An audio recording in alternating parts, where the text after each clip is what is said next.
philosophers have been trying to understand the mind at least since the time of Aristotle. That is to say that at least since the time of Aristotle, philosophers have analyzed what they believed the mind was and its capabilities and the relationships among, for example, memory and reasoning and perception. But scientific psychology really is a product of the last quarter of the 19th century.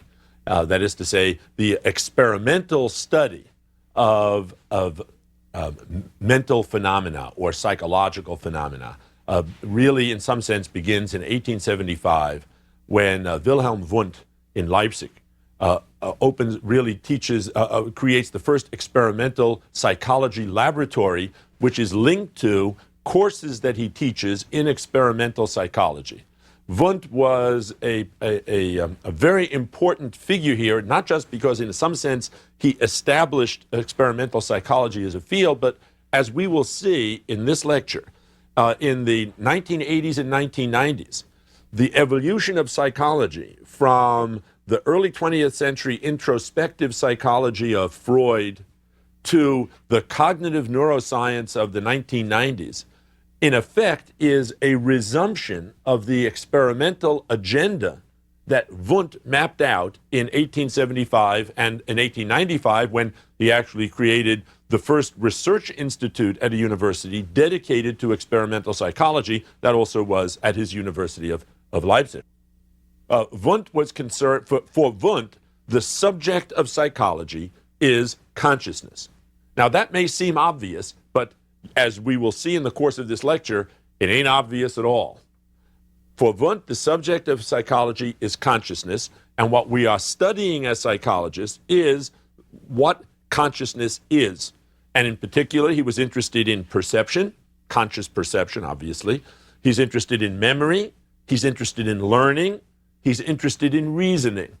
And these made up the subject matters for his experimental researches, doing experiments that would measure how people hear, how people see, what they feel, how they remember, what they learn.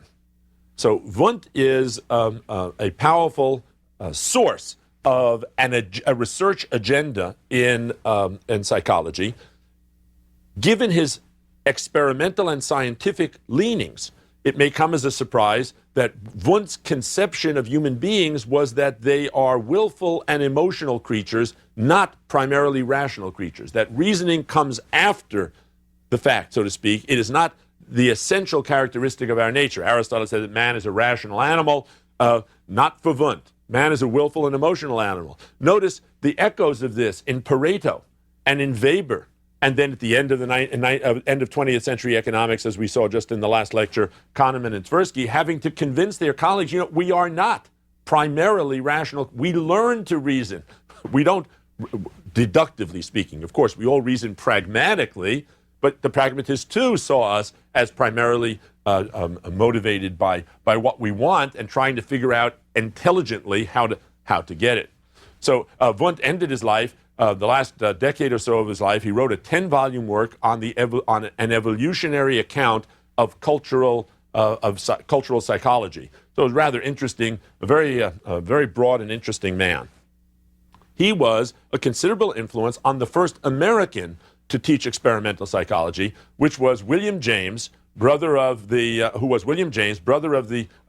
novelist Henry James, and a Boston Brahmin. Also a member of the intellectual circle with Oliver Wendell Holmes Jr. and Charles Sanders Peirce that created the philosophy called pragmatism. And in fact, it was James who made that philosophy famous, although Dewey actually developed it much more intensively and much more sophisticatedly. James was a member of the philosophy faculty at Harvard, and he started teaching a course in experimental psychology.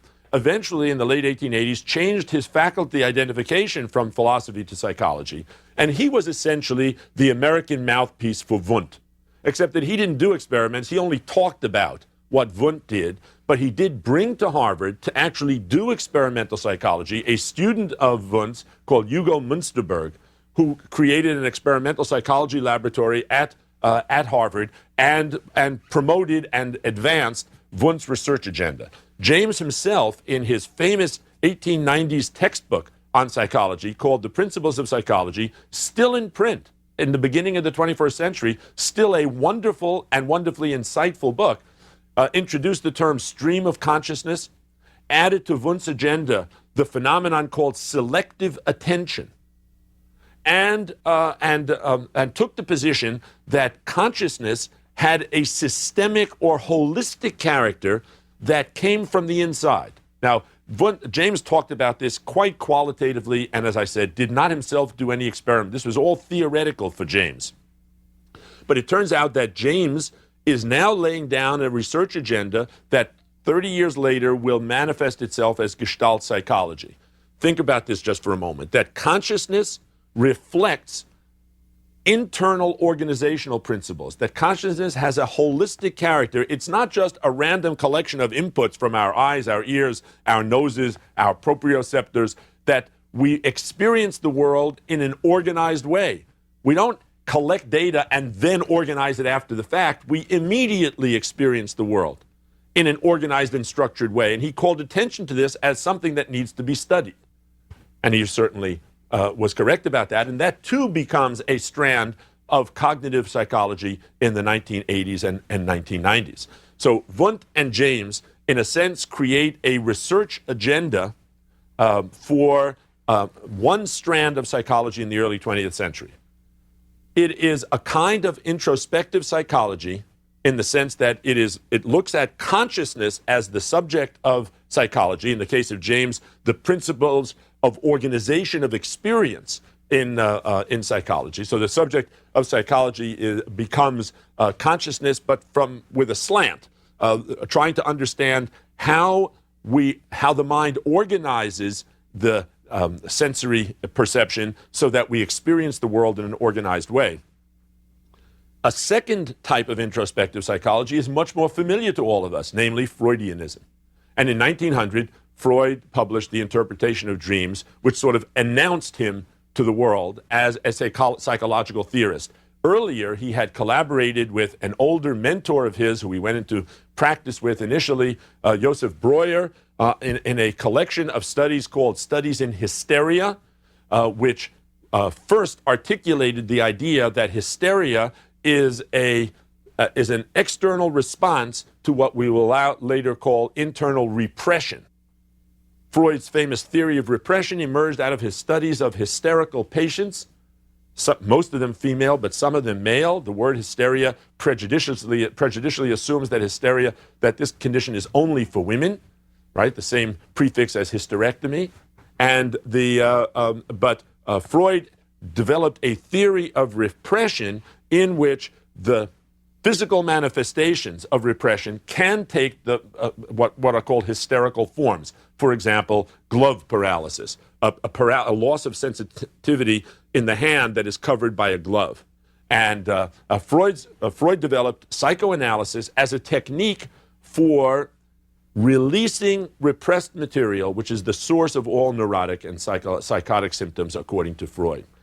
The most important aspect of Freud, and the one that is, in a sense, the most shocking, intellectually and culturally, is the insistence that human behavior is driven by unconscious motives.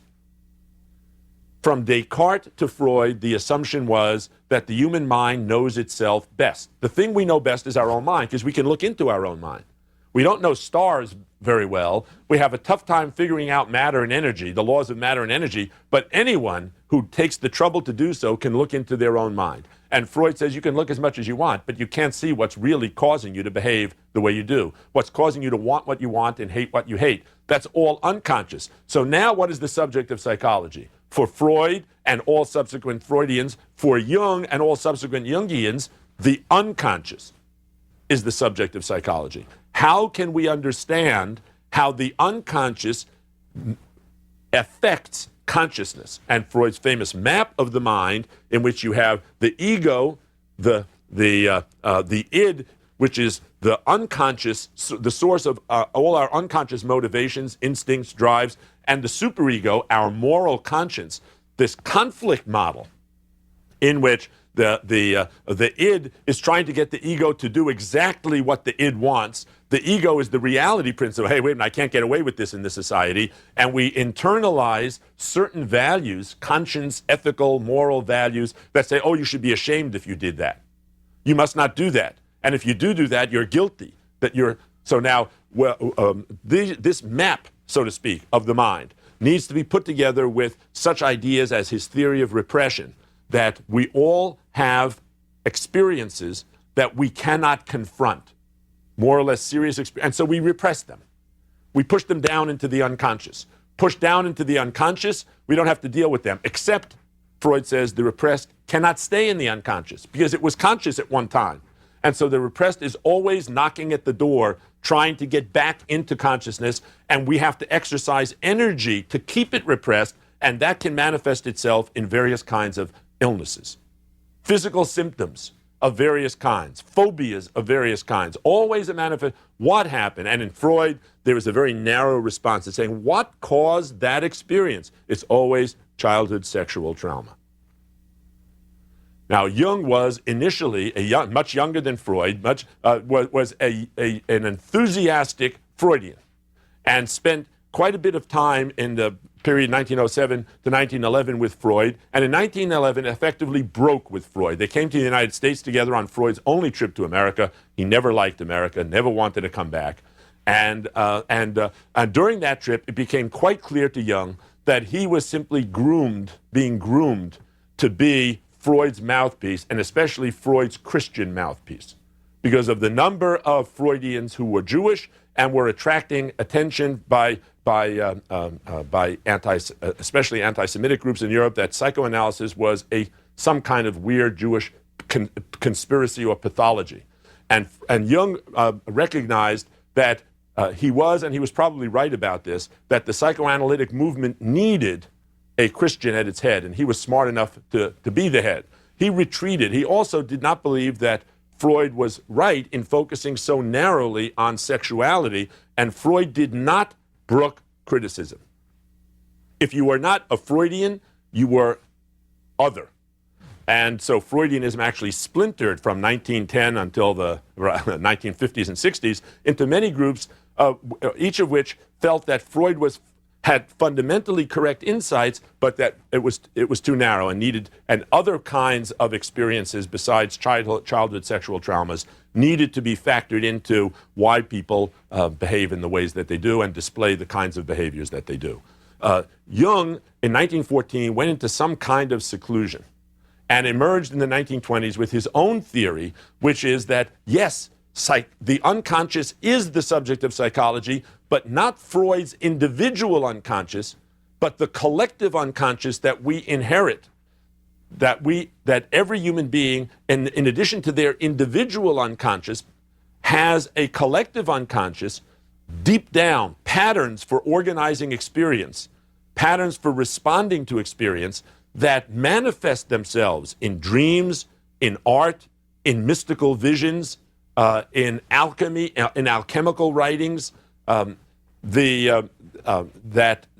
in religion, that by studying these manifestations of the collective unconscious, we can discover the archetypes, the fundamental patterns that all human beings share, because we all have a common biological evolutionary history. That's what makes it collective. It's not that you have an unconscious that your grandparents and your great-grandparents contributed to. It's collective to humanity, that we all have these archetypal patterns. One of these archetypal patterns is called the self. So Freud and Jung shifted the attention of psychology from the conscious mind to the unconscious. It's because these different movements overlap, it's hard to know what's the most sensible sequence to put them in, but I'm going to contrast this with behaviorism, which I've already referred to in a previous lecture, was announced to the world in 1913 by John Watson, who said that, you know what, the subject of psychology has nothing to do with consciousness. It has to do with behavior. All that matters is the prediction and control of behavior. That's what psychology is all about. All of the rest of this talk is nonsense. It's not scientific. It's anecdotal. It has nothing to do with anything. the psychologist, as a scientist of the mind, is only interested in prediction and control of behavior. It's quite an empirical notion, not unlike Heisenberg's matrix mechanics, as we've talked about in the past. All that matters is, can you predict the energy levels? Can you predict the frequencies of photons that will be emitted? That's all that matters. What's really going on down there is utterly irrelevant. And I've mentioned before that Watson was influenced in this by Ivan Pavlov's work on conditioned reflexes, and although he didn't like to admit it, I believe he was also influenced by Edward Thorndike's work on animal intelligence, published in 1911, which also influenced Skinner and artificial intelligence research. We'll see that in a moment. The idea that Thorndike came up with two laws of animal intelligence, which is that animal behavior, that behavior can be is reinforced by repetition, right? That behavior is keyed to its consequences. That's the first law. That behavior is shaped by its consequences, and it is reinforced by repetition. These seem fairly commonsensical after you hear them, but no one had articulated them before. So Thorndike and Pavlov gave Watson the insights that he wove into his version of behaviorism, which was based on a rather straightforward stimulus-response kind of psychology. Stimulus-response. We don't act, we react to external stimuli. And once we understand the patterns of stimulus and response, then we can predict and control people's behavior. He was a faculty member at Johns Hopkins. He got into trouble of a sexual sort, had to leave the faculty, but he didn't suffer very much because he went to the advertising world, where he became a major contributor to using these techniques to improve the grasp of advertising slogans on the consuming public, including the famous slogan, "I'd walk a mile for a Camel," for those of you old enough to remember Camel cigarettes. Behaviorism was relative for about 10 or 15 years, was very, very prominent, and then sort of went into a bit of a slough until Skinner in 1938 published a work that built on Watson's work and extended it, made it much more sophisticated, especially calling attention to the fact that behavior, yes, it's shaped by its consequences, but those consequences can be structured according to what he called schedules of reinforcement. That the schedule, the rate at which you reward behavior or punish behavior will have a powerful influence, regardless of what the reinforcers are. That the rate at which you reward behavior you want or punish behavior you don't want will have an effect on the behavior, on shaping the behavior. And so will what he called operant conditioning. That's adaptive behaviors. So looking at the context and using the context of the behavior that you want to shape, you can, according to Skinner, especially in his qualitative, near the end of the Dominance of Behaviorism, 1970 publication, Beyond Freedom and Dignity, you can adjust a person's behavior the same way, he said, that NASA adjusts the course of one of its spaceships. There's nothing special about being human. Skinner really went quite far towards denying that there was anything whatsoever going on inside the mind. That's totally irrelevant as far as psychologists are concerned. Now, concurrently and quite violently opposed to behaviorism was Gestalt psychology, which picks up on and extends James's notion of the way that the mind organizes its experience, so to speak, from the inside, that we don't come to experience as a blank tablet. The Gestalt psychology, the word Gestalt in German means form, so it is exactly what James was talking about. They were committed to the view that the mind forms or organizes. It imposes form on on incoming experiences from the inside.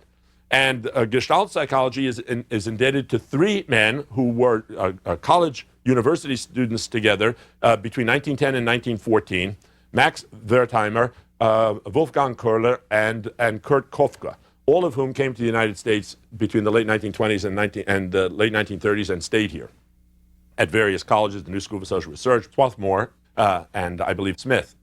They functioned here in the United States because of the political climate in Germany in the 1920s and 30s. And then they were together, though during those 4 years, they sort of hammered out their common sense of what psychology as a science ought to be studying, and then using both animal subjects and human subjects in the period 1920 to 1940 especially, published seminal works studying such phenomena as the figure-ground distinction, how we distinguish foreground and background, how we perceive shape, size, melody, the way that context determine how we impose closure on experiences. They did very interesting experiments, which remain classic ones today, of how we recognize movement and how we'll impose movement on a stationary object if we change the background context, for example, against which a dot is an illuminated dot. We perceive an illuminated dot. So that the Gestalt psychologists were very interested in selective attention and the fact that selectivity comes from the inside.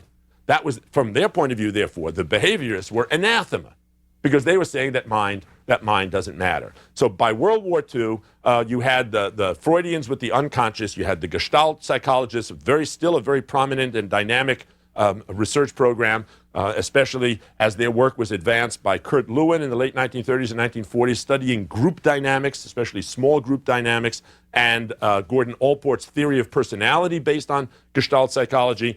You had and then you had behaviorism, which, especially during and after World War II, became a major theme in not just a major theme, it was the dominant theme of Western psychology. At some point in the 1960s, I remember being told that effectively every psychology department in England and the United States, at all major institutions, was headed by a Skinnerian. Now, Skinner didn't actually do much in the way of training PhDs, but there were Skinnerians who trained lots of people with PhDs in psychology. So that through the 1960s, the Skinnerian behaviorism, which dismisses consciousness as of any causal significance whatsoever to behavior, was the dominant modality. Gestalt psychology had fallen into, well, not disrepute, but it had people had lost interest in it.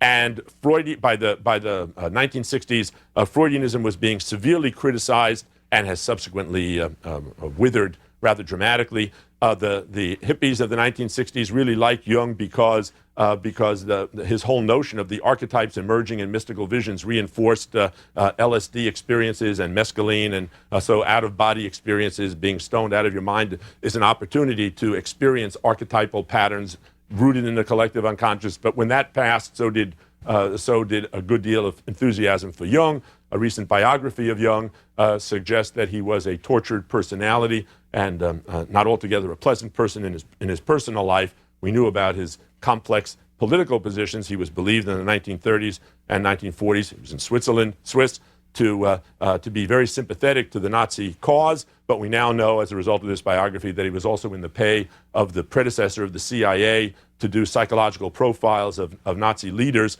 so that they could be targeted during and after the war. So he had no qualms about playing both sides.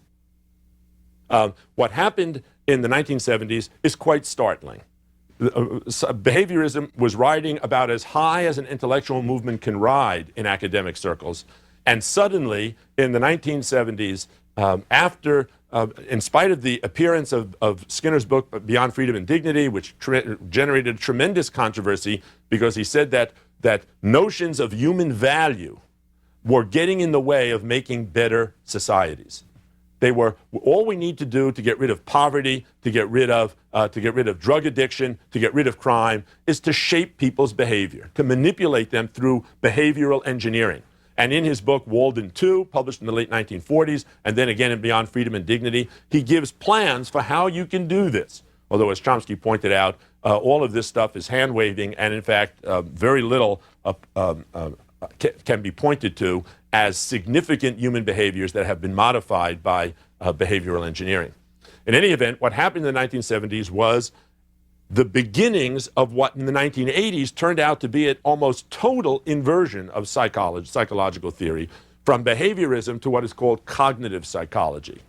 In 1967, a text with that name, Cognitive Psychology, was published by Ulrich Neisser. In 1970, the first journal called Cognitive Psychology was published. 1976, this was a second journal, Cognitive Science, reflecting the fact that a recognition that cognitive psychology really opened up a whole new scientific discipline, which was not just cognitive psychology, but cognitive science. Well, what's this all about? What it's all about is that mind matters all of a sudden. From Watson through Skinner to the 1970s, mind didn't matter. All that mattered was, as far as psychologists were concerned, all that mattered was behavior. That's what psychology was all about. All of these people studying mind, they're just hopeless romantics.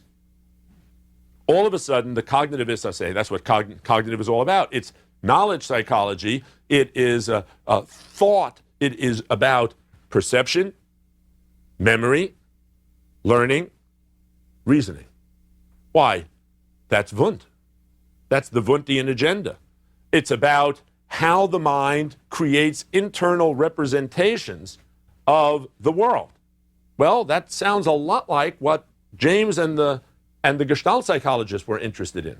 So that what we see in the last 25 years, especially of the 20th century, is a shift towards the scientific study of mind and of mental processes. We have now, however, much more powerful tools with which to study these processes, especially in the 1990s, functional MRI machines and PET scanners that allow us to actually watch mental processes in real time, like when you ask people to recite a noun as opposed to a verb, and then see where in the brain we see activity, because that's what the MRI and remember when we talked about medical imaging at the molecular level, that's what MRI and PET scanners do. They image processes. They don't image structures. They image processes. Now, we can reconstruct those structures, and we can get the structures from CAT scans, for example, and secondarily from MRI images. But MRI, functional MRI, and PET scanners are particularly good at imaging processes, and by the 1990s, they were fast enough that we could monitor these processes in real time. And some of the things we were discovering as we studied, how does the mind really memorize? How does it learn?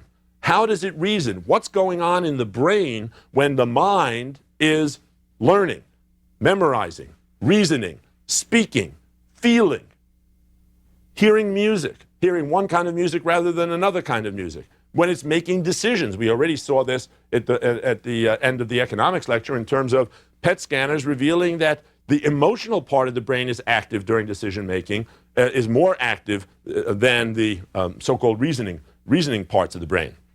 So this has allowed us, this cognitive psychology, morphing into cognitive science, and in the 1990s, especially cognitive neuroscience, has allowed us to begin the process of correlating brain and mind and to study mental processes. But some of the discoveries that we're making are certainly disconcerting.